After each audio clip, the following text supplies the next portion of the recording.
ಗೀತಾ ಮಹಾತ್ಮೆ. ನಮ್ಮ ದೈನಂದಿನ ಜೀವನದಲ್ಲಿ ಹಲವಾರು ಸಮಸ್ಯೆಗಳು ಎದುರಾಗುತ್ತವೆ. ನಮಗೆ ಗೊತ್ತಿಲ್ಲದೆ ಆಗುವ ಸಮಸ್ಯೆಗೂ ಗೊತ್ತಿದ್ದು ಆಗುವ ಸಮಸ್ಯೆಗೂ ಬಹಳ ವ್ಯತ್ಯಾಸವಿದೆ. ಕೆಲವೊಂದು ಸಂದರ್ಭದಲ್ಲಿ ನಮಗೆ ಸರಿ ತಪ್ಪುಗಳನ್ನು ನಿರ್ಧರಿಸುವ ಸಾಮರ್ಥ್ಯವೂ ಇಲ್ಲವಾಗುತ್ತದೆ. ಕೆಲವೊಂದು ಘಟನೆಗಳು ನಮ್ಮ ಕೈಮೀರಿ ಹೋಗುತ್ತವೆ. ಇಂತಹುದೇ ಸಂದರ್ಭದಲ್ಲಿ ಕೌರವರು ತಮಗೆ ತಿಳಿಯದೆ ಲೋಭವೆಂಬ ಪರದೆಯ ಹಿಂದೆ ನಿಂತು ಕುಲನಾಶಕ್ಕೆ ಹೊರಟಿದ್ದಾರೆ. ಆದರೆ ಯಾವುದು ಸರಿ ಯಾವುದು ತಪ್ಪು ಎಂದು ತಿಳಿದ ನಾವೇ ತಪ್ಪು ಮಾಡಲು ಹೊರಡುವುದು ಸರಿಯೇ ಎಂಬುದು ಅರ್ಜುನನ ಪ್ರಶ್ನೆ. ಯದ್ಯಪ್ಯೇತೇನ ಪಶ್ಯಂತಿ ಲೋಭೋಪಹತ ಚೇತಸಃ ಕುಲಕ್ಷಯ ಕೃತಂ ದೋಷಂ ಮಿತ್ರದ್ರೋಹೇ ಚ ಪಾತಕಂ. ಮೊದಲ ಅಧ್ಯಾಯದ 38ನೇ ಶ್ಲೋಕದಲ್ಲಿ ಅರ್ಜುನ ಶ್ರೀಕೃಷ್ಣನಲ್ಲಿ ಮಂಡಿಸಿದ ವಾದವಿದು. ಕೌರವರು ಪಾಪಿಗಳು, ಅವರು ಪಾಪ ಮಾಡುತ್ತಿದ್ದಾರೆ ಎಂದು ನಾವೂ ಅವರಂತೆ ಪಾಪ ಮಾಡಲು ಹೊರಡುವುದು ಸರಿಯೇ? ಈ ಬಗ್ಗೆ ಅರ್ಜುನನ ಮನಸ್ಸಲ್ಲಿ ದ್ವಂದ್ವ ಯುದ್ಧ ನಡೆದಿದೆ. ಕೌರವರು ವಿವೇಚನೆ ಇಲ್ಲದೆ ತಪ್ಪು ಮಾಡಲು ಹೊರಟಿದ್ದಾರೆ.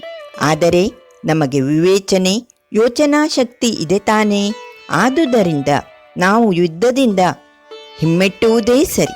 ಅವಿವೇಕಿಗಳಾದ ನಮ್ಮ ಈ ಬಂಧುಗಳನ್ನು ಕೊಂದರೆ ನಮಗೆ ಕುಲವನ್ನು ನಾಶ ಮಾಡಿದ ಕಳಂಕ ಬರುತ್ತದೆ.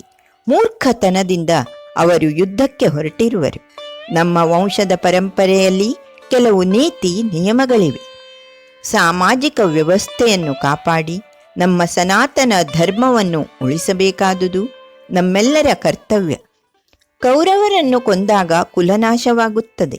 ಇದರಿಂದಾಗಿ ಕುಲದಲ್ಲಿ ನಡೆಯುವ ಆಚಾರ ವಿಚಾರಗಳ ಕಲಬೆರಕೆಯಾಗಿ ಸಮಾಜದಲ್ಲಿ ಉತ್ತಮ ರೀತಿ ನೀತಿಗಳು ಇಲ್ಲವಾಗುತ್ತವೆ.